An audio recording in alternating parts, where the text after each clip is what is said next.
কি দেখলেন?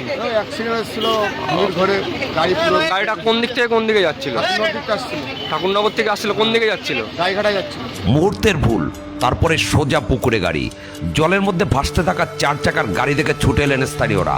প্রাণ বাঁচল শিশুসহ 4 জনের। চাঞ্চল্যকর এই দুর্ঘটনা ঘটেছে উত্তর 24 পরগনার গাইঘাটার আঙ্গুলকাটায়। উত্তর 24 পরগনার গাইঘাটা থানার অন্তর্গত আঙ্গুলকাটা এলাকায় সোমবার একটি 4 চাকার গাড়ি নিয়ন্ত্রণ হারিয়ে রাস্তার ধারের বড় পুকুরে পড়ে যায়। প্রত্যক্ষদর্শীদের দাবি, গাড়িটি ঠাকুরনগর থেকে গাইঘাটার দিকে আসছিল। হঠাৎই নিয়ন্ত্রণ হারিয়ে সেটি পুকুরে পড়ে যায় এবং জলের মধ্যে ভাসতে থাকে। গাড়ির ভেতরে একটি শিশুসহ মোট 4 জন যাত্রী ছিলেন। তাদের চিৎকার শুনে ছুটে আসেন স্থানীয় বাসিন্দারা। খবর দেওয়া হয় গাইঘাটা থানায়। পুলিশ ও স্থানীয়দের যৌথ প্রচেষ্টায় দ্রুত গাড়ির ভেতর থেকে 4 জনকেই নিরাপদে উদ্ধার করা হয়।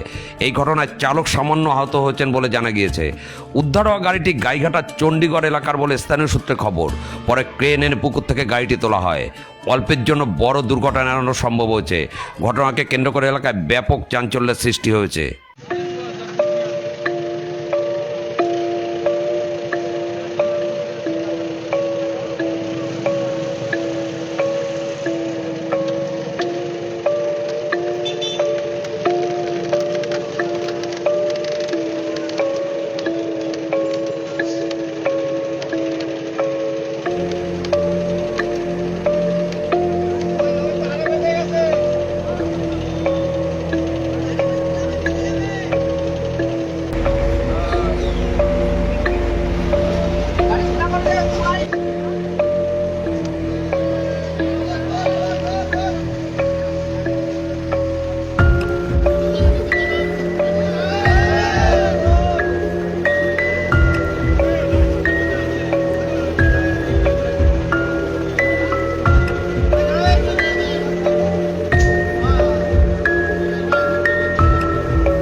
কি দেখলেন? অ্যাক্সিডেন্ট ছিল ভিড় ঘরে গাড়ি পুরো। গাড়িটা কোন দিক থেকে কোন দিকে যাচ্ছিল? নদীতে আসছিল, ঠাকুরনগর থেকে আসছিল, কোন দিকে যাচ্ছিল? গাড়িঘাটায় যাচ্ছিল। তারপরে ঘুমির ঝোলে গাড়িটা পুরো পুকুরে পড়ে যায়। কজন ছিল গাড়িতে? 4 জন ছিল। সবাই সুস্থ? হ্যাঁ, সবাই সুস্থ। বিহার একটু লেগেছে পাই। কোন জায়গার গাড়ি জানা গেল? এটা চণ্ডীগড়ের গাড়ি। চণ্ডীগড় মানে গাইঘাটেরই গাড়ি? গাড়িঘাট নারকোলা। কি নাম আপনার? কি নাম? আমার নাম জাকির হোসেন মন্ডল। আপনি স্থানীয় এই জায়গায়? এই জায়গাটার কি নাম? আঙুলকাটা।